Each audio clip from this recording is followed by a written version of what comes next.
Guys, may babala si kaibigan sa lahat ng mga kababayan po natin ngayon na makapanood sa atin, mga kapwa natin Pilipino dito sa Pilipinas.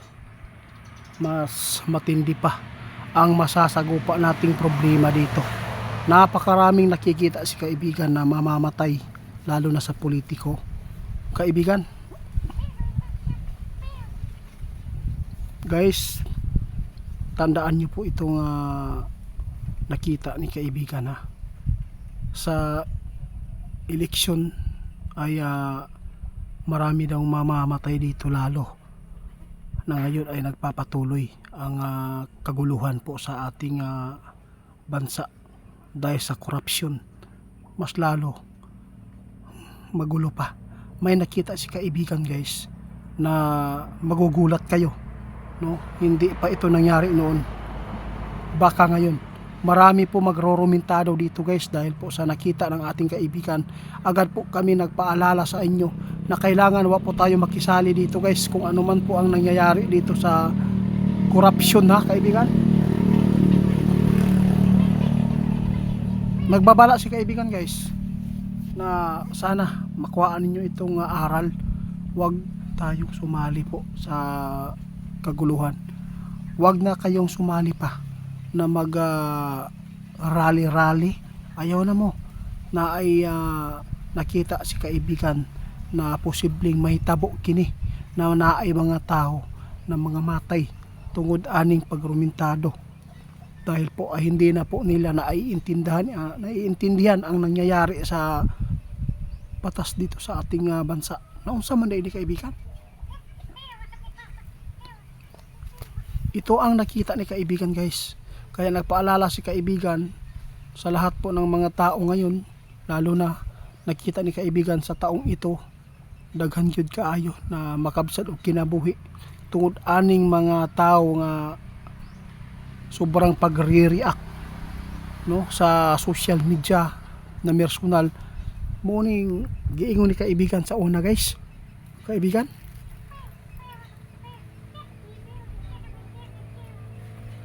walang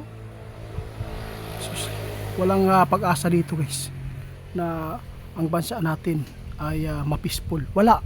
Ito po ang sabi ng ating kaibigan. Mas lalo pang makaranas ang mga Pilipino nating kababayan dito sa Pilipinas, guys, na kaguluhan. Lalo na hindi na po nila naiintindihan po ang takbo ng ating bansa. Dahil ito sa korupsyon, guys. Isa po dito sa pira.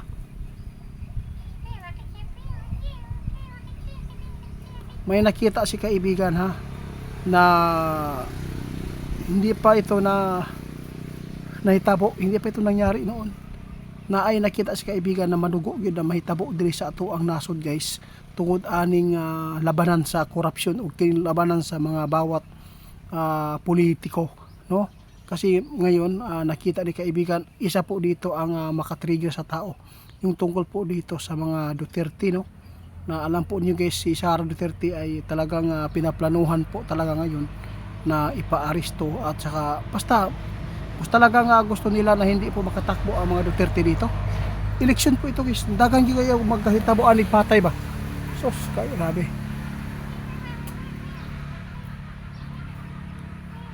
Oo, nagbabala lang si kaibigan, no? Tulungan natin na masupla na sana hindi ito mangyari at hindi ito humantong sa ganitong klaseng malagim. Kasi po, guys, grabe, no? Nakita ni kaibigan, nagtitimpi talaga. Napakarami yan, guys. Grabe na. Hindi na po daw nila naiintindihan po ang takbo ng bansa natin, lalo na pag ang tao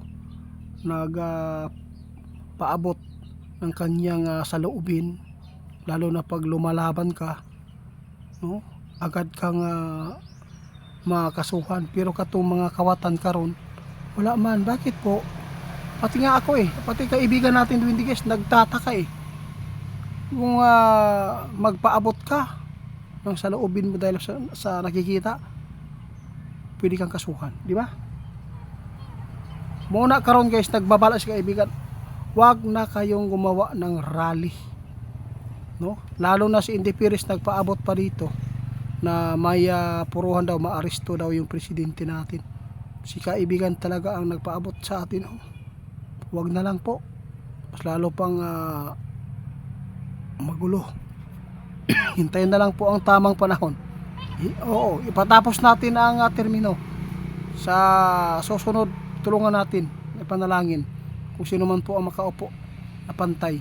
No, sana mayroon pong presidente pa na makapagbigay sa atin ng kaginhawaan.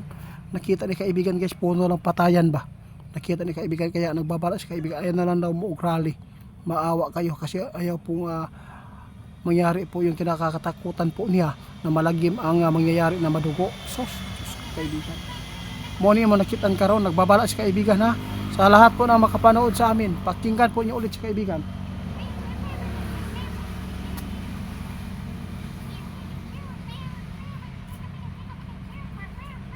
Ito daw ang nakita nila guys. Sa lahat ng mga tatakbo ng politiko sa sunod, ingat po kayo. Maraming buhay mawawala. Maraming patayan dito ang nakita ni kaibigan. Nagbabala na si kaibigan dahil po sa sobrang sama talaga ang tao sa mga posisyon. Sobrang sama talaga pag gusto talaga nilang posisyon. Kaya handa silang kumitil ng buhay. Magulo po talaga ang mundo natin guys. Tapos dagdagan pa no ng di na lang kung padayon og sulti kaibigan, maraming gyapon. Oo. Kamu yun na lang maghusga guys. Salamat sa mga babala ni kaibigan.